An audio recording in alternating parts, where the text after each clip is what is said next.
fishing, it's in my soul. Welcome to the Salt Strong Podcast, disrupting fishing entertainment as you know it. Prepare to laugh. Prepare to get to know fishing legends in a whole new and unfiltered way. And on occasion, you might even learn a thing or two about fishing. Here's your host, Joe Simons. Like diamonds. Hello, Salt Strong Nation. Joe Simons, like diamonds. We are back. This is going to be a fun one. This gentleman, I've been following him for quite some time on the interwebs, TV shows, etc. And someone had recently mentioned him to bring him on, and I reached out, old Captain Tyler Kapela, and he said, dude, let's do this. So, man, first and foremost, welcome to the show, brother. Well, thank you very much. I'm honored to be here, man. Thanks for bringing me on. Yeah, I've been watching all of your Instagram pics the last few months, and man, you're just killing it, dude. And the amount of massive tarpon you keep catching. Did Nick, what's his name, Santa Testasso? Remember did he ever reach out to you? What's his last name? You would know what I'm going to say next. He's the guy that has it was born with basically no legs and just kind of like half an arm. And yeah. No, he sure did. He did, and then he actually tried twice to come out, and the weather was crappy both days, so we had to postpone the trip. And he's out of town. I'm sure he's a busy man traveling all around the world. Doing his speaking, but we never ended up going out. So man! Hopefully in the spring, once it warms up, we'll get out there. Yeah, so I listened to a podcast with him, and like I was tearing up. I got a younger brother who's disabled and can't walk, and it reminded me a lot of him and just all the obstacles he's had to overcome. And I sent him a message, and the dude writes me back, and it's like we're talking back and forth. I found out he lives in Tampa, and I was like, man, let's go fishing. Yeah. And it turned out he had a whole crew. So I was the one that referred him over to you. And I was just like, man, I was like, I'm not set up to do that right now with like 5 people. I was like, call this guy. I follow this guy, Tyler Kapela. Like, call him up. He's putting people on tarpon every day. So, well, doggone, I was hoping you guys got to do that. Yeah, man, it was a little round of bad weather this tarpon season, only for a few days. But actually had a really good tarpon season. A lot of fish, consistent bite, but he just hit the weather just wrong and twice. So hopefully. Maybe in this spring we'll get him out there. It'd be pretty cool. Cool. Yeah. I would love to see someone catch a tarpon that has basically just a half of an arm and no legs. Yeah, man, I'm trying to think of how he could. I don't know if he's got some kind of contraption he can put it in, but I'm interested to see how he does it.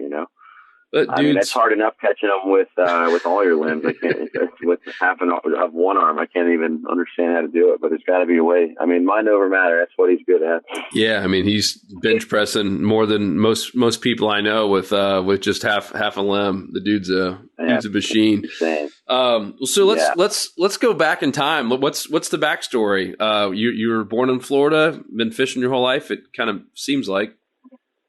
Actually, so I moved around quite a bit when I was a kid, but I basically was born in Georgia, around Atlanta, and then moved to Colorado when I was very young, Colorado Springs. My first fish ever was a brown trout up in a little trout farm way up in the mountains. It's funny, most people's first fish is like a bluegill or a bass or something like that, and I'm a trout, and one of those, like basically a pool with 5 million trout in there that they just feed. So, but it was cool when I was a little kid to do that. My dad's not a fisherman really at all. So I don't know how I got it, how I got the bug, but was just always obsessed when I was a little kid. And it's kind of funny. So a little side story. So I used to have this recurring dream when I was a kid of catching a fish out of my bedroom when I lived in Colorado, and just like, a recurring dream over and over again. And I got to, when I finally moved to Florida, of course, years later, I think I was 10 when I moved here, and I went to college down here and stuff like that. And when I was in college, I lived in this place right on the water, and always kept a fishing rod up there in my balcony. My bedroom faced the water, and the school of jacks came by one day, and I was 3 stories up and fired a jig out there, and they'd already passed, but got a bite, and I was like, oh my God, and I reeled it up, and it was a grouper. It was like, at the time, the keeper size grouper was 22 inches. It was like a 23-inch gag. What? Just randomly off the dock, and it's a heavy enough spinning reel that I was able to just drag it up over the seawall, drag it over the grass, and reel it up 3 stories. And then I was like, holy crap, I just caught this grouper. And so I ran downstairs. We had just had a party at my house the night before. So everybody was hungover. Like my roommates were downstairs on the couch just watching TV, all hungover. And I was like, dude, check this out. Like I just caught this grouper up off, out of my bedroom, off the balcony. And they were like, holy crap, man. Like I thought I saw that. It's like they looked out the window and saw a grouper floating up. They had no idea what was going on. But yeah, so just kind of a funny little story of how it went full circle. But yeah, so anyway, I moved to Orlando actually when I was 10 and got to bass fish and stuff in all the little golf course ponds over there, which was awesome. That's where I really got to kind of hone my skills because I could go every day. And then I ended up getting a little john boat. It was like a little 12-foot john boat. And once I got my driver's license, I'd take it over to the East Coast and all kinds of lakes. But I really started falling in love with saltwater fishing and always watched all the fishing shows like Spanish Fly was Jose Wahebe was a big idol of mine, and Flip Palette, about Walker's Cay Chronicles and a couple others. But, took the little john boat all over the place, up and down the East Coast, West Coast, Everglades, like crazy, in places that I probably shouldn't have been in. They had a hole in it you could see through, basically. I kept patching with a washcloth, but, and then went to Eckerd College right here in St. Pete. It's when I moved to, the area, and I've stayed here ever since. I studied marine science there. And basically when they asked me when I was a freshman, where do you see yourself in 10 years, when I was 18 years old? And I said, I wanted to be a professional fishing guide and be the host of my own television show. Wow. And, I became a guide shortly after I graduated and became the host of a national TV show called North American Fisherman, that was on NBC Sports shortly after. I think I was 25 when that happened. So just kind of always had that goal in mind and laser focus on it, and just kind of went for it and put myself in the right positions to meet the right people, and opportunity met preparation, and that was that. And and now here I am. I have my own show now on the Discovery Channel called Discovering Water, and which I'm the sole host of, and then still a full-time guide out of Terra Verde Resort Marina here in St. Petersburg. And you've got your boy Flip, one of your idols, narrating the show, right? Yeah, absolutely, awesome. Which is totally insane. So, Flip Palette, world famous fisherman. He was one of the original fishing guides in the Keys way back in the day. Really pioneered the whole fly fishing thing in saltwater. With him and Lefty Cray, and like true legend. He's a true legend in the industry. And I was just so captivated by his show. He's a fantastic writer, a good storyteller. And it just so happened that my producer, JJ Slater, for the show now, he's buddies with him. JJ's been all around the world shooting different things for different shows and this and that. And he'd done a few things with Flip in the past. And, all of a sudden, he's like, well, let's just see if Flip can help us out with the sizzle reel and this and that. And he actually became the narrator for the show. And, we did a lot of voiceover stuff. So he actually taught me how to Flip Palette taught me how to voiceover, which is fantastic. Really, really just had some great wisdom of how to make your words more powerful. And so it was really, really cool. I was just like, oh my God, I can't believe that. Now I'm sitting here with Flip Palette, like working on a show that we're both a part of, like unbelievable. So I grew up watching him in Colorado, landlocked as a little kid. So it's pretty cool stuff how it came full circle like that. It's awesome, man. So I know we have a lot of young listeners and even a lot of listeners that have children who are in college and have a dream of basically doing what you did. I'm curious, did you ever, after college, did you ever have a real job, meaning like a cubicle job or a desk job, or was like you went full steam ahead and said, I'm not going to get a job. I'm going to figure this thing out and make a living at doing it? Yeah, pretty much. I mean, I did the latter. So, and it wasn't easy. I graduated in 2008, which was right when the recession hit, and it was really tough to find any job. I mean, you figure fresh out of college, oh, you're always taught that you go to college, you get a good education, then you go get a job. It's just what happens. But at that time, it was extra tough because they're laying people off left and right from different jobs that had been working for 25 years. So, but what I did was just never said no, even in a terrible adversity. Like, at the end of that, later on in 2009, we had an awful fish kill and a freeze right when I was getting started. You know, all these snook died, and it was very hard fishing for 6 weeks. And as a fishing guide, just starting out, that was a very, very tough time, but just stuck through it and just didn't take no for an answer. And, but what I did fresh out of college was just put myself, I always, had the goal of doing what I wanted to do now, and just made sure I put myself in the position to meet the right people to do that. And basically that just meant staying in and around the fishing industry. So even with the college degree, whatever, I worked at a little bait shop out on the beach, called Gator Jim's Tackle. And then I worked at a marina and just worked at, all these little places around boating and the water and fishing. And, was always passionate about it. And how I really got my big break was there was a guy that had just bought a boat at the marina while I was working there at this boat rental place. And he said, oh, I just bought this boat. I just want somebody to take me out there. Maybe you guys, if you guys know how to fish, and just show me around to a few spots. And of course, I always talked about fishing and whatever. And one of the guys in the marina was like, yeah, Tyler will take you out there. He knows how to fish. He's been catching some redfish over here and whatnot. So I took this guy out. His name's Eric Larson. I'm still good buddies with him today. He had a 20-foot Hughes flats boat. I just take him out there and told him my story, and just kind of told him how passionate I was about fishing and put him on some fish. And he was like, and I just got my captain's license as well. And told him what I aspired to be. And he was just, oh my God, man, this is going to be great. We can start a business together, and I'll let you use my boat, and we'll just split it 50-50. And, just take me fishing whenever I want. I'll take care of all the marina fees and the gas and all that, and you can just use my boat, and I'll help you market the business. And so that's how I was able to get started. I didn't have enough money to get a boat myself. And so without, again, but that was opportunity met preparation, where I was prepared. I had my captain's license, wanted to be a guide, was passionate about it. All I needed was a boat. And then all of a sudden, boom, a boat kind of appeared. It's luck, but it's also, like I said, when opportunity meets preparation, you got to be ready to rock when that opportunity presents itself. And just kind of after 2 years of using his boat, I was able to get a loan on my own boat, started my guide business, and started just writing magazine articles and things like that for different people that I met, going to conventions and things like that, and started writing for North American Fisherman magazine, which is the biggest fishing magazine in the country for like 25 years. It's mostly freshwater, but they wanted to kind of dive into saltwater.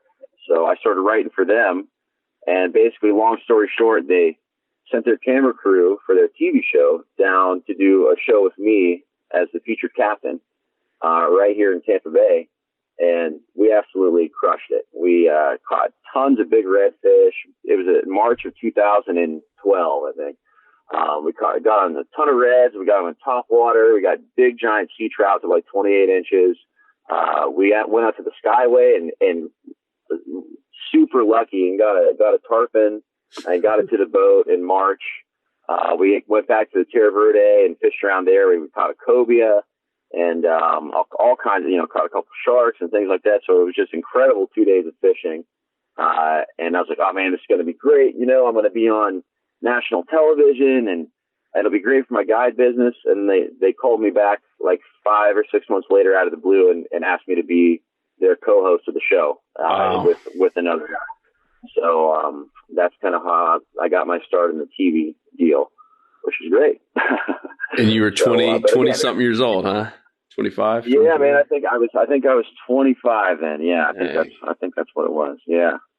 So in a nutshell, or not so small nutshell, but that's basically how it all happened. So yeah, man. And then that got bought out by a company.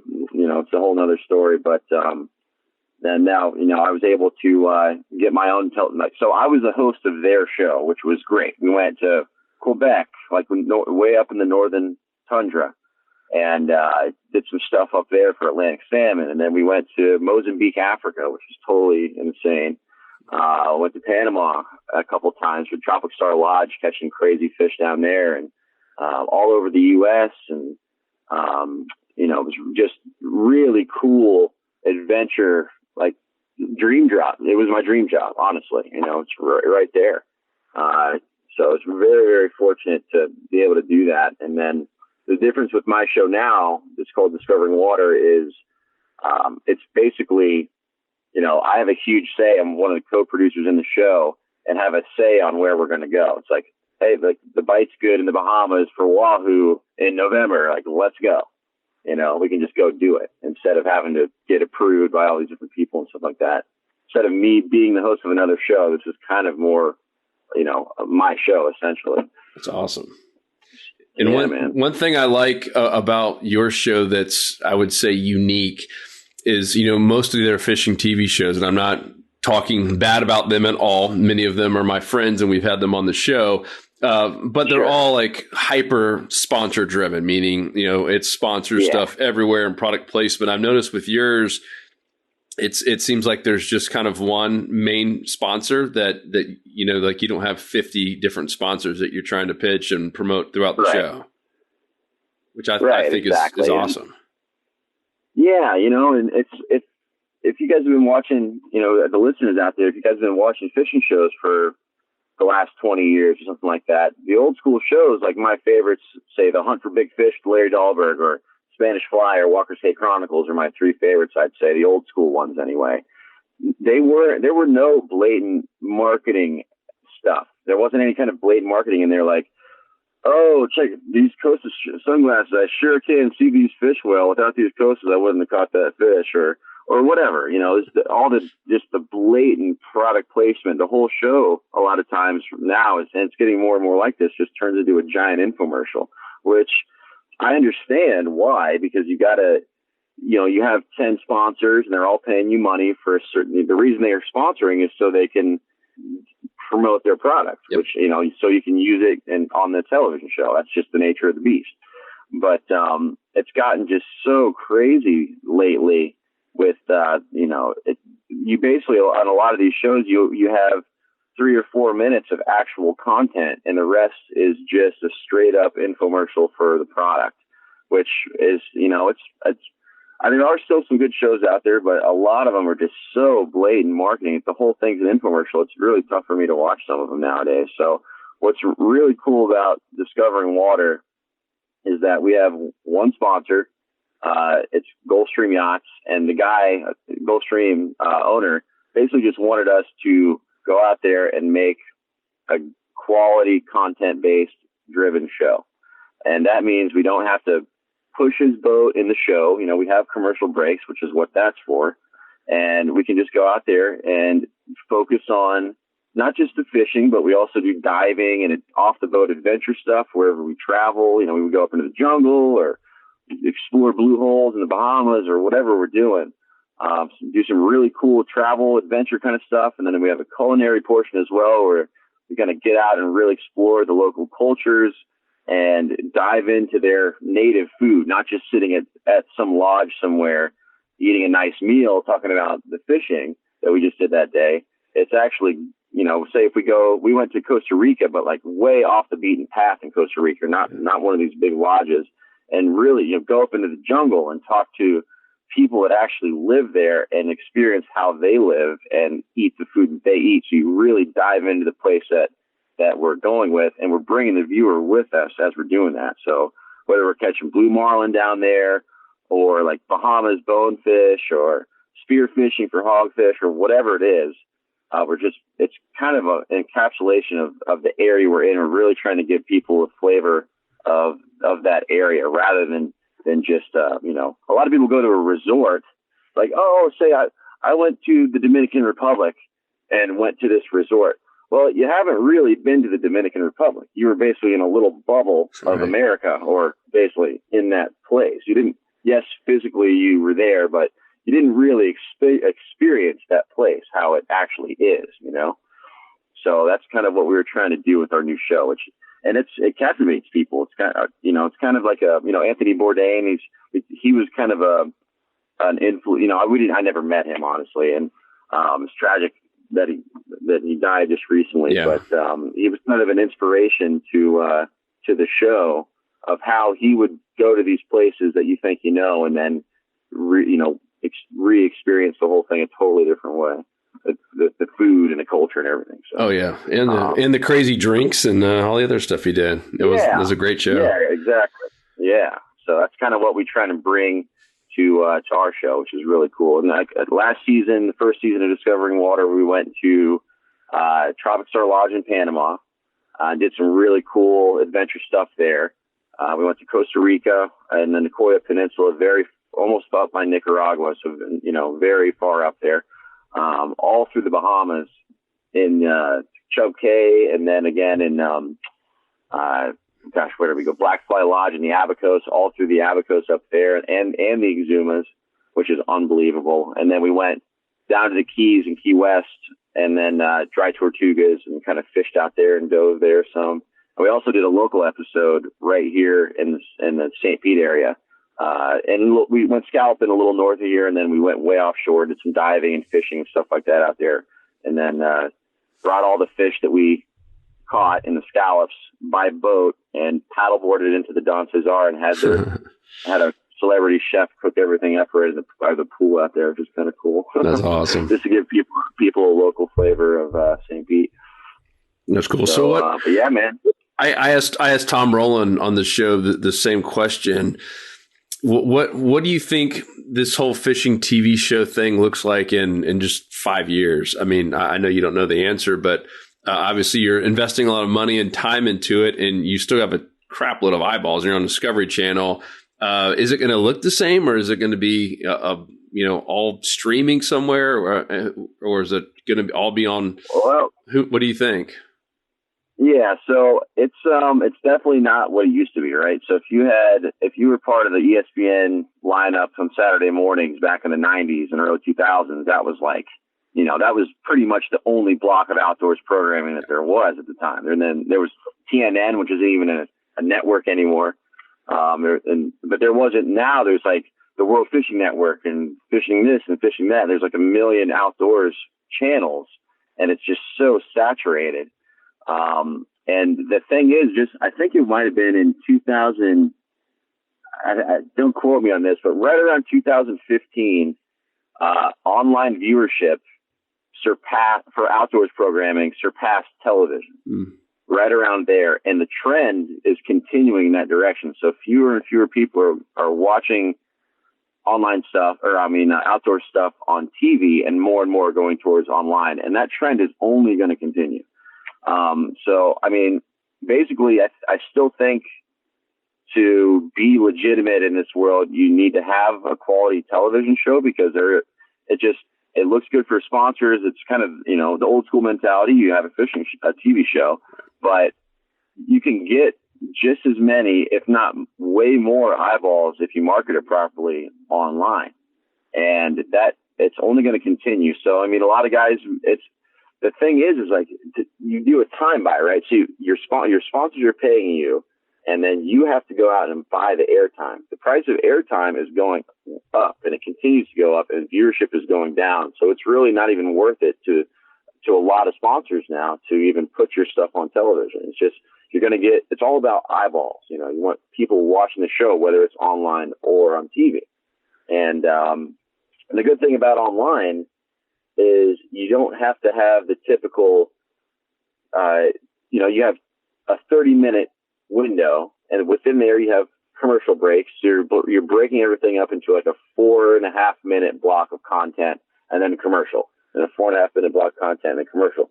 So online, you don't have to do that. You can, if you have, say, you know, an incredible fish fight for 7 minutes or whatever it is, or an incredible bit of footage that's going to last so long, you don't have to break it up or edit some stuff out that just to fit the time block. So, you know, just to tell the story properly, you can tell the story as you want to without such a time constraint, which is really nice. So you may have an episode that's only 15 minutes, but then you can go and make an episode that's 50 minutes, and it all works out the kind of the same way. So I think that trend will continue. I think in 5 years there'll still be fishing shows out there, but it's going to slowly fade away, and it already is.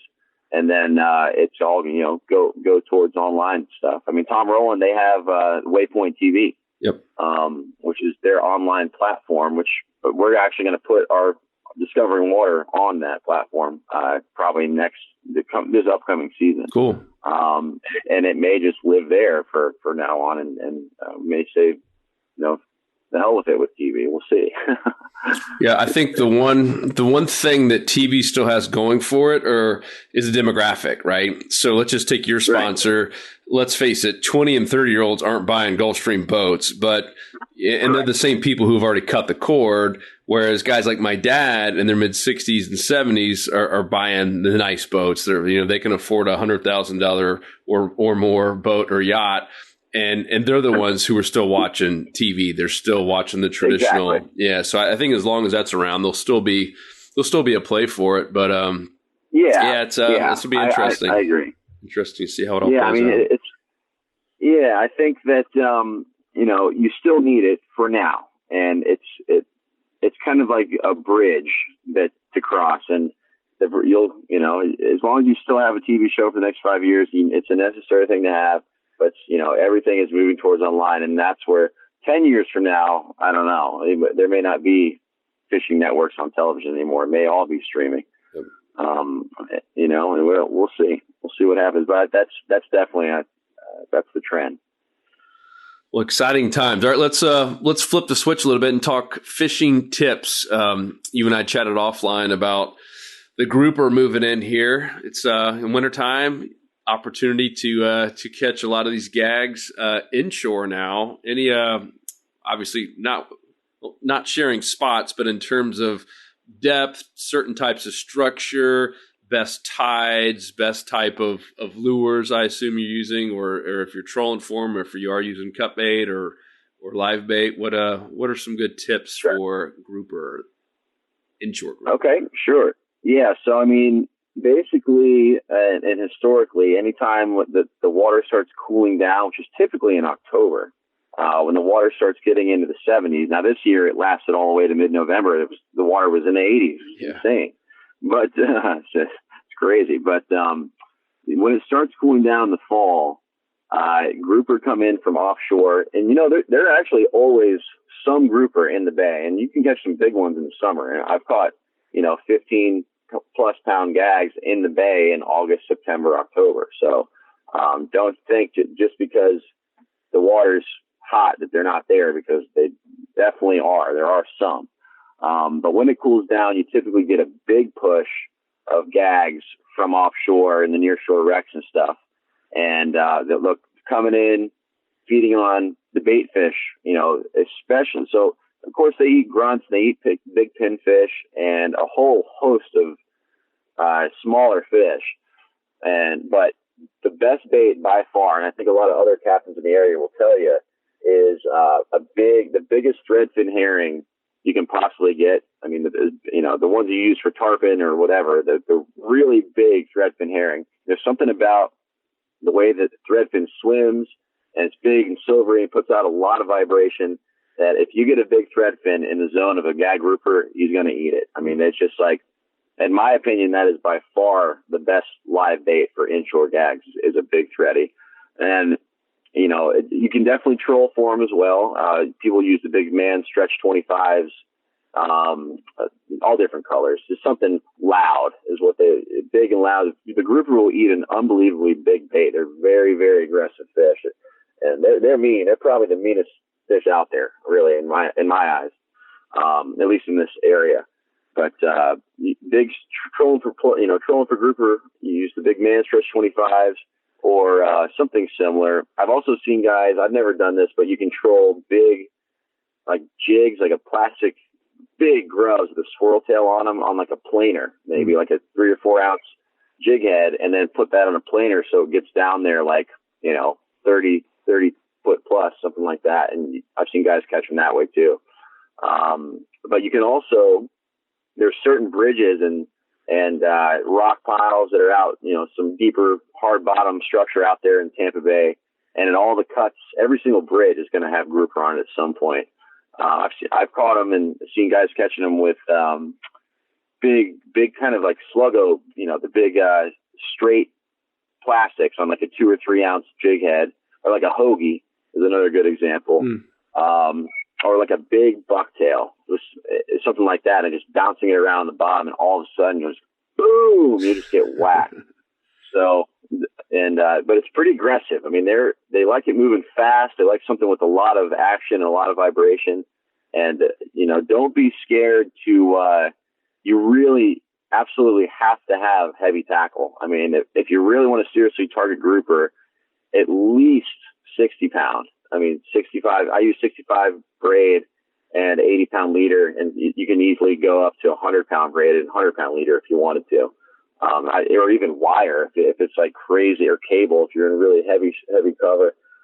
Just because they're always around structure and they do not mess around. I mean, they come up and hit like a ton of bricks, and they want to go back into their hole or back around the piling as, super fast, and you have to have the tackle to stop them.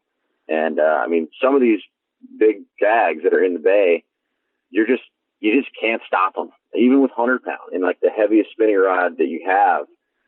Sometimes they're still going to get you around the piling. I mean, it's unbelievable how much power these things have. I've almost been pulled off the boat. Honestly, I've almost been pulled off the boat like a couple times by big gags when I just wasn't paying attention. And a big one comes up and hits it, and I've got the drag locked down on a 100 pound test, and boom, it's like such a sharp hit and just jolts you sideways. My buddy doesn't have a whole lot of non-skid left on his deck, and on his boat, I've almost been pulled in a couple times. You got to like have the ready power stance ready to go. So when they hit, if you don't win that first couple feet, you're toast. Even on 80 or 100, they're going to get you around that piling and cut you off.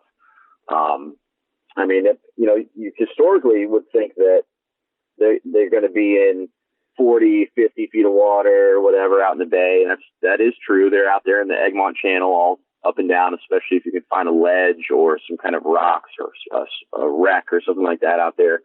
But I've caught real big ones. I'm talking close to 20 pounds in less than 10 feet of water. Wow. And in a number of areas, even docks, even some docks that are in the channel.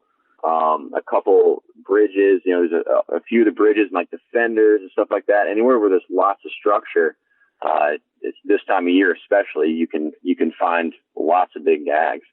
It's like one of my favorite areas, and they're really not there this year for whatever reason. I'm not just saying that to like keep my spot a secret, but they're around the Tierra Verde area. The bridges around there tend to hold like a lot of really big ones. Could be because they're pile driving the new bridge right there. Yep. And it spooked everything out. But that typically those, that any deeper channels where there's lots of current, what you would do is just kind of set up current of the structure.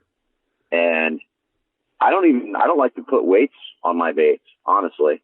I catch more gags without just weightless. It's a lot better, I feel like, to let that, if the bait wants to swim down naturally, especially if pinfish will go down, grunts will go down. Threadfin don't always go down, but if you throw it in there, he starts wiggling around. If he swims down to the bottom naturally and then starts running around, say a rock pile or down in the bottom near the bottom of the fender, that's the best bite. Instead of plunking a big weight on there and to get it down there, sometimes it'll foul up the bait, or you won't feel the hit sometimes, or it's just like, it's not as natural of a presentation. I'd rather, some baits never go down. If the bait sees a fish and doesn't get eaten and he'll come back up to the top and never go back down.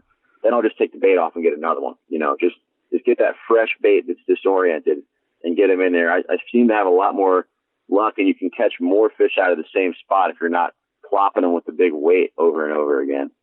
And just kind of, they'll come up. And I mean, I've actually had grouper, no joke, I've had grouper skyrocket on my bait, like come flying out of the water they might be chasing the bait straight up, and I've had them jump 3-4 feet out of the water on the hit when they eat your bait. That's crazy. Yeah. Yeah. pretty crazy. So what do you do if the current's ripping though, especially, around some of those bridges without a weight? Yeah. So, you go, a lot of times, a big healthy live bait has enough power to swim down. Now, if it is really, really ripping, it's not a weight's fine. Like, you can put a weight down there and just kind of feed it back to the spot and you'll get them that way. But I have, like I said, more luck. You could go up current of the structure, throw it in there and just give it enough time to you feed it back and just kind of free line it back just a little bit and let it flow back with the current naturally. So as to let it get down. But you got to watch when you're free lining. I'll open the bail or I always use big spinning rods for this. I open the bail real fast, let out 4 or 5 feet of line and immediately close it. Because if you don't do it really fast and you're just sitting there free lining or you got your finger on the bail and a guy eats it, he's going to come up and eat it and turn back into the structure with so much force that you won't be able to slam the bail down shut. And then all of a sudden he's 30 feet back up under the fender, and it's definitely going to break you off. So you got to just throw it in there, give him a little bit of line to let him get down, close the bail. If he's continuing to go down, open it up real quick, close the bail, and just keep feeding it back in there super fast. You got to really have your wits about you because it happens real fast and they're very powerful. So yeah, I know. I mean, a lot of times, like I said, you can just you just don't need a weight. I catch more without it. That's cool. What size spinning reel? I use my tarpon tackle, which on most of my stuff is, for my charter rods, it's a 6500 pen spin fisher. Okay, got it. The old school gold pens. They're good because they're not a giant reel. They are heavy, but they can take a beating and they have a really good drag. You gotta, I basically lock the drag down to where it's almost going to break the rod, when you have it doubled over. I mean, it's pretty much, you're maxing out the tackle. It's probably, I don't know how much, I've never measured the amount of force, but it's probably close to 35, 40 pounds of drag before it even pulls out. And they'll still fire off little runs with that amount of drag. It's insane. And I use, my tarpon rods are 8 foot, the St. Croix Tidewaters is what I use. It's the extra heavies. It's a 15 to 40 pound class rod, or something similar, so somewhere in there. And even that is a little bit light for some of the stuff you'll be doing for gags, but all around it seems to do a pretty good job. And when you're doing this in the bay, I mean, especially this time of year, don't be surprised if you get a big cobia, or I catch a ton of big. If you look at my Instagram page, at Capt Kapela, there's a ton of big snook that we catch doing this as well. Yep. We even a couple, 2 summers ago, so not this June, but the previous June, we were snook fishing at one of the bridges doing exactly the same kind of thing. For the big snook, it's kind of the same tackle. And the bait drifted up onto the bridge. It's kind of a half dead bait. I told my guy to change it and he didn't change it. And it hit the shadow line where the shadow is of the bridge. And I wasn't looking. I thought something had fallen. I thought a person had fallen off the bridge. And there was this gigantic splash. And I looked back and was, what the heck was that? And a monster tarpon jumped out of the water. We're probably 20 feet from the piling. It jumped a mammoth jump right in between us and the piling and actually bounced off the bridge piling. And I was like, oh my God, loosen the drag, because I knew it was about to take off. And my client had the whereabouts to go ahead and loosen the drag a little bit. And sure enough, the tarpon went flying under the bridge and we ended up catching it about, 45 minutes later or something. It was a tarpon that measured to over 215 pounds. Dang. Just totally random, fishing a little bridge in the area for snook. So if he didn't loosen the drag, it would have either straightened the hook out or broken the line, one of the two. But that's the cool thing about fishing these live baits, especially free lining them, because they're going to work through the entire water column, not just the top. Not just the bottom like you would with the weight. And I can't tell you, anything that eats a big threadfin or a big pinfish is going to be something good most of the time. I mean, you're going to get big jacks, like I said, cobia, big snook, the occasional tarpon. You just never know. You'll catch the odd bluefish and stuff like that as well, but in general, it's going to be something that's big and impressive to catch. That's cool, man. So besides the gag grouper, what else are you targeting here this winter when you have clients? What's I assume you're still getting tarpon, but not as consistent as the summertime. Well, so before I talk about that, we did get a nice tarpon. We actually got 2 of them last week, which is pretty crazy. And I was 8 miles offshore, and we actually hooked 3 in 2 days out there, which on this reef that's out there, like 8 miles straight out of St. Pete Beach. I was pretty flabbergasted. That's about as far out as I've ever hooked them. And I mean, 3 tarpon in 2 days is pretty consistent. I mean, that's, it was only for a couple of days. That's what a bad day of tarpon fishing during tarpon season would be like if you got 3 in 2 days. It was just, we were out there kingfishing and we randomly hooked into one, or a couple, but, you just never know. We ended up getting one to the boat, never got a picture of him. And then another one we did get a picture of. It was like a 50 pounder. The other one was probably 100, 110 pounds, but, just crazy. That's the thing about tarpon is you can find them way up a coastal river and just about fresh water, or you'll find them on the continental shelf, 100 miles out. They're world travelers and they move around quite a bit. But I wouldn't expect to catch any more tarpon this year because we just had the real first cold front of the year. Yep. I wouldn't expect to catch them until it starts warming up in March. Now we do occasionally we'll catch juveniles we have a warming trend during the wintertime. We'll catch them at, if we're snook fishing a bridge or trying to catch whatever at one of the bridges, like kind of what I mentioned, we'll catch some juveniles into like the 5 to 20 pound class. Sometimes in like December, January, February, just randomly, there might be a couple sitting there. They'll creep out of wherever they're getting warm, but it's not something that I really target until the spring. But what I do target in the wintertime, and what I did today, this morning actually, was, you'll get these cold fronts come through. We basically have peaks and valleys in the temperature. Like right now we're in a valley. The water temperature is basically bottomed out today in the low 60s right now, which isn't that bad. But now we're going to go on a warming trend and it's going to start warming up. Well, what happens is the shallow waters heat up and cool down much faster than the channels because the channels are deeper. Yep. So the channels are much more stable. So when we get a big cold snap like this, a lot of the fish will kind of they pull off of the flats and they'll go into deeper water. And just to try and, especially when it's really cold, they want to get off the flats and they'll go into deeper water trying to find that warmer water. But what happens is when you hit the warming trend, their instinct is to hop up out of that. By then the water temperature is kind of bottomed out in the channel and it actually starts to warm up the shallows up much, much faster. So the flats will be 5-6 degrees warmer easily. In some areas, a lot more than that, than the channel. So the big trout, the redfish, and the snook will push up out of the channels, and they'll search out these warmer water refuges. And it's always areas that are kind of way up on a flat, maybe by a shoreline that's protected from the cool north wind, especially southern shorelines of islands and mangrove islands and stuff, because you got to think about it. The sun right now is in the southern hemisphere.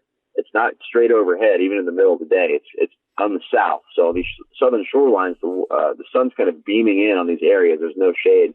Those areas are going to be a little bit warmer. And the fish will push up.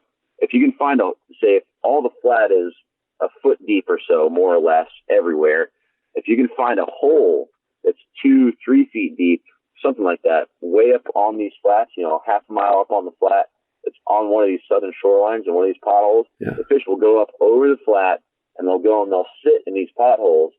And even when the tide goes out and the flat is dry, the fish will still be in there.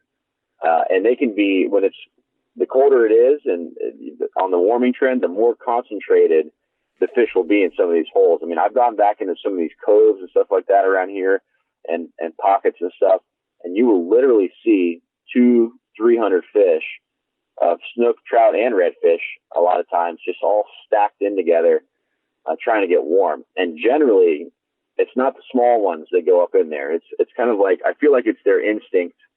If they're smaller, they stay off the flats because the ospreys will get them. And once they hit about like 18 inches or so, it seems like, more or less, it seems like they're too big for the birds to get them, and they don't have to worry about being super shallow. So this is when we catch the biggest trout of the year, like those big, 25 to even up to close to 30 inches. In some of these areas, the big trophy gator trout are a whole other animal. They're a lot of fun. Yeah. And of course, and then the big, nice redfish, all different sizes up to the mid 30-inch class. And then it's a little bit warmer out. The snook will go mix in there as well. And, it's some of the best sight fishing, if not the best sight fishing, which I honestly, it is the best sight fishing on the flats of the year, because the water's so clear, and there potentially can be so many awesome game fish just stacked up in these warmer spots. So during the right times, it is peaks and valleys. You don't want to go out there necessarily to go do that type of fishing the day or two after a nasty cold front, because that water will cool down. It's the first to cool down also, and those fish will get out of there. But as soon as it starts to warm back up, man, those little protected areas can just be amazing, amazing fishing. And you can sit there in one spot and not have to move all day and just catch one awesome fish after the other. It's great. And are you using live bait as well? Mostly because of your clients, or you just always use live bait, or do you go artificial? Yeah. Well, I mean, if I get out there and do some fun fishing by myself, I like to get out the fly rod, because it's a perfect opportunity to, see the fish, make a good cast. You're not going to catch as many, but, it's some of, it's an extra challenge. But for my charters, yeah, generally it's live bait, and it kind of depends. It's weird. Sometimes they don't like you can use the traditional technique going out there trying to cast net 500 sardines at the Skyway or wherever you get your bait, and go into these spots and try and chum it up, throw 50 baits in the water, get the fish popping. And, if it's warm enough, they'll chase the live baits down, and it can be just ridiculous. You can sit there and catch literally 100 fish in one spot sometimes, but it's weird. I've seen certain times, especially, and I feel like it's when it's been really, really cold. If we have a real cold snap and we get a few nights in the 30s or 40s, the fish, even on the warming trend, sometimes they're just too lethargic to want to chase down the bait fish. And I've sat right next to guys that are chumming with live bait, and they might catch a couple, but in those situations, a big jumbo live shrimp, I like to hook them in the tail so you can cast them as far as you can, because these fish tend to be really spooky. And you just kind of, I'll go into a spot if they're not eating the bait fish, and just put 4 rods out and just kind of fan your casts out, like one on the left, 2 in the middle, and then one on the right of wherever the spot is, and just put 4 shrimp out there, and just let them sit. Sometimes you can even pop the tails off them so you get a little bit of scent. If the fish are real spooky and lethargic, they're not going to move around a whole lot to chase that thing down anyway. And I've sat right next to guys with live shrimp and pulled out, a dozen or whatever, 15 nice big redfish and big trout, sitting right in the middle of where they're chumming and stuff like that. If some guy rolls up on you and starts chumming, throwing bait fish, and they're not catching anything, and sometimes they just want the shrimp. But in general, the whole chumming with live bait works really well, as long as it's not super, super cold. With that said, there are some artificials that can almost be better some days than throwing live bait. I love to throw miridines, or some kind of suspending twitch bait. Sebile makes a really good one. Something that's ultra realistic looking, like just a suspending twitch bait that just kind of very slowly sinks down. It almost, suspends. And those can be tremendous if you're fishing around like the potholes. Like you go up on the flat, you see all the little sand holes. Some years, especially 5, 6 years ago, there was a tremendous number of big trout, and certain flats, you just knew that every single one of these sand holes, every little depression, was holding a trout from 22 to 30 inches in every single hole. And you just throw that Myridine over the hole. You can cast it way farther than a live bait. That's the whole trick. And just twitch it a few, sharp little snaps, get that thing to kind of twitch on its side, but not move forward too much. And a big old gator trout would just come out of there and whack it, and reds and other stuff too. So those work really well if you're in kind of like a little bit of a grassier area where there, or say if it's super low tide and you're getting some grass on your Myridine, because they do have treble hooks. Some kind of fluke, like a weedless rig fluke, was like like the exudes work really well. I like the Z-Man. They're really hardy and tough. Yep. And they're completely weedless. I like to actually put like a screw-in bullet weight on the front, like an 1/8 ounce screw-in bullet weight to kind of keep that thing on there. It's an old trick that I learned from Mosquito Lagoon when I used to fish over there. That old, I think they call it the Florida rig weight, where you screw in the bullet weight into the fluke and then rig it Texas style so it's weedless. Huh.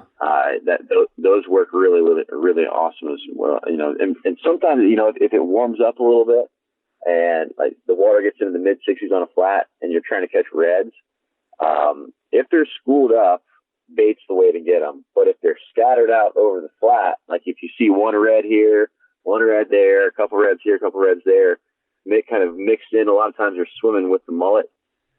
It's hard to beat a gold spoon. You can work that, just throw a gold spoon out a mile and just reel it right through there. And you'll see them pushing away from 30 feet away sometimes and come and charge after the lure. For the same reason they're very spooky. They can feel the vibration of the boat and even sometimes the vibration of the line. If they're very spooky, they can feel that gold spoon way before they can see it. And they'll come charging after it from a distance, that they're not seeing it, but they can feel the vibrations coming off of it. And that's a lot of fun when you can go out there and get that gold spoon bite going in the wintertime. Pretty much that's it. Yeah, go for it. No, I was going to say those are the techniques that I'd use when the fish are up on the flats. Sometimes. Oh, go ahead. What were you going to say about the spoon? No, I was just going to say the old gold spoon has been working longer than you and I have been alive, man. It just keeps on producing. Yeah, man. There's something about the gold spoon that redfish just absolutely love. And, people say that snook eat them. I don't think I've ever caught a snook on a gold spoon. I've caught a few trout, but not a ton. But 95% of what you're going to catch in a gold spoon will be redfish. And another huge tip that I can give everybody for fishing the flats in the wintertime, really any time, is if you look out on that flat and you see a bunch of mullet, they're frolicking around, they're tipping their tips of their tail are sticking out of the water, they're winkling around the flat and jumping, and they call it happy mullet. If you see that, you can pretty much bet that there's going to be some game fish right there with them or somewhere in that general area. There's something about the mullet, whether it's a safety in numbers kind of deal where the game fish will be right with the mullet, or maybe the mullet or, all the frolicking around that they're doing is kicking out shrimp and crabs and little bait fish from their holes, or whether it's maybe the mullet and the game fish prefer those same kind of temperature zones. The mullet don't want to be cold either, so they're going to go to those warmer areas up on the flat. But the difference is you can see mullet jumping from half a mile away sometimes, especially the big ones, and you're not going to see redfish from half a mile. So the mullet are a huge indicator, especially big concentrations of big mullet, not the small ones, the real big ones. That's if I go on the flat and I see that, that's a really, really good sign. If I don't see the mullet, it's worth a look because the mullet might be there and just not happy yet. They might be down. It might be cold or something. They're not active. But if you don't see any mullet on the flat and the mullet aren't there, it's almost not even worth fishing in the wintertime. It goes hand in hand. I mean, I have no confidence on a flat. If I just pull up on a flat and I don't see the mullet, I have zero confidence in that flat. Basically, I'm going to catch a fish. I'll take a look at it because you never know. But mullet are huge, huge fish finding indicators in the wintertime, especially. It's a huge, awesome tip, man. I always love asking this question to charter captains. What's What's one of the biggest mistakes that you see with clients on your boat? And I'm not talking about just like newbies, but even guys or gals that would consider themselves weekend warriors, kind of know how to cast, or maybe they think they do, because I know a few people have said, hey, most of these people just have no idea how to cast. What kind of mistakes are you seeing on your boat that we can all learn from? Yeah, sure. So, a huge one that I see, and I tell people all the time, I can't tell you how many times in a day, especially tarpon fishing, but all sorts of fishing, that I scream, reel, reel, reel, reel. Not because I'm mad, just because I'm excited. You get a bite and, tell people to reel. Because I use pretty much circle hooks exclusively on my trips. Yeah. And except, maybe for kingfishing, but it's almost the same thing for that too. When you get a bite, with a circle hook, you just point the rod right at the fish and you reel and you reel and you reel until that line is tight and the drag's almost going out or sometimes is going out, and then just rear back on the rod and put a good bend in that pole, and then you got the fish. If you get a bite, especially fishing with live bait, this doesn't really go for lures. Lures, you set the hook. It's a little bit different. But if you're fishing with any kind of live bait or cut bait and you get a bite, just think about this, especially bass fishermen and walleye fishermen. We get a lot of people from up north this time of year. They have a really, really hard time. They get a bite, they want to do the whole Bill Dance hook set and just rear back and whack them. And what happens is, just think about it. This is the reason that it doesn't work. So that bait fish or the shrimp or whatever it is out there, and that thing is swimming around, right? Now, sometimes when you set the hook on a circle hook, it does work, and this is why. Because that bait fish is swimming around all over the place, and he's creating a little bit of slack in your line. Even though you might be able to feel it because it is braided line, you've got a big bend in your line, and there's some slack in there. And if you set the hook, say there's 6 feet of slack in your line, you might have the wind's blowing it, the current's taking it, all these things are happening. You have a little bit of slack in there. If you set the hook, all you're really doing is pulling the rod tip about maybe 3-4 feet back. So you're just moving the line 3 or 4 feet, maybe a little bit more, but that's not much more than 3 or 4 feet. And all that fish is going to feel, if you have 6 feet of slack in your line, he's going to feel a little weird tug on the bait. It's not a natural tug. Right? That's not the bait doing that. He'll feel a weird little motion of the line, but you're not actually putting pressure on the fish with that hook set. Unless you get lucky and that fish picks up the bait and swims dead away from you, that's when you'll actually hook the fish with a circle hook. But if he sits there or if he swims at you at all or swims sideways, all you're doing when you set the hook is you're just kind of poking him maybe a little bit with the hook, and they'll feel something weird and they'll spit the bait out, and you'll miss that fish. Or, so what you have to do is point the rod directly at the fish and reel, and I go, reel, reel, reel, reel, reel, and just reel all that slack out of the line until it comes tight. And what that does, it drags the hook in their mouth, it pulls the hook out of the bait, and it pulls it right into the corner of their mouth on their lip. And as soon as it comes tight, you've got it in the corner of his mouth, and then you rear back on the rod, not a snatch. It's more kind of a big sweeping hook, like a sweeping hook set after you've reeled. And that's what drives the hook in there. Sometimes it's not a bass, and it's obviously not a bass, and it's not a walleye. When you set the hook on a bass, they don't generally come flying full speed at you. They kind of just sit there, or a walleye will just kind of sit there. And you stick them. Your line's tight because you've been working the lure, you've been reeling it, it's relatively tight. Well, a redfish, or especially a snook or a big trout, they will come flying full speed at you a lot of times at lightning speed. And if you don't go ahead and reel all that slack out of there and catch up to them to drive the hook in there, you do a little Bill Dance hook set, you just lost that fish. You missed that opportunity.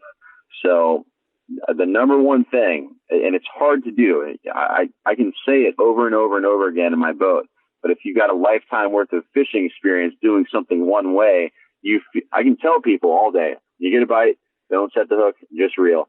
they're going to set the hook. It's reflex, and I don't blame them for that. It's a reflex. But you have to consciously think about what your line is doing, and the reason why you reel when you get a bite of the circle hook is to get that slack out of the line so you can properly get that hook set in the fish. That'd be the number one mistake that I see people making on charters. Cool. Love it. Love it, brother. Well, I see we're about to hit our hour mark. This has been awesome. I know we've probably could have gone another hour. I had a whole lot of things to ask you, but we'll have to go in the water. I know we talked about doing that, about going out there. And Luke, my brother, lives, I think, pretty close to you now in St. Pete. So we'll have to get out soon and do some tips. This has been super helpful. Tell everyone where they can find you on both the charter side to book a charter, and obviously where to follow you on social media, and then finally, where to find the TV show. Yeah, sure, man. Yeah, it's been a pleasure. I hope I could inform your listeners on this is great. Good tips for the winter here. As you can see, I love this stuff. I can talk about it all day. We didn't even talk really about tarpon fishing or like all the crazy stuff that I've done in other places. So we'll have to get back out there again. Yeah, I want to get one just about tarpon, probably in that April, whenever it starts heating up again. That would be an awesome one. Yeah, man. Cool. Well, yeah, you guys can and girls can find me on social media on Instagram. It's Captain_Tyler_Kapela.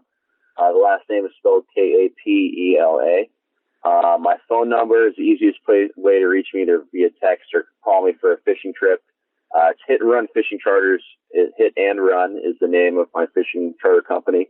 And my phone number is 727-421-1051. I also have a Hit and Run Fishing Charters Facebook page, as well as a Tyler Kapela fishing, or just Tyler Kapela Facebook page as well.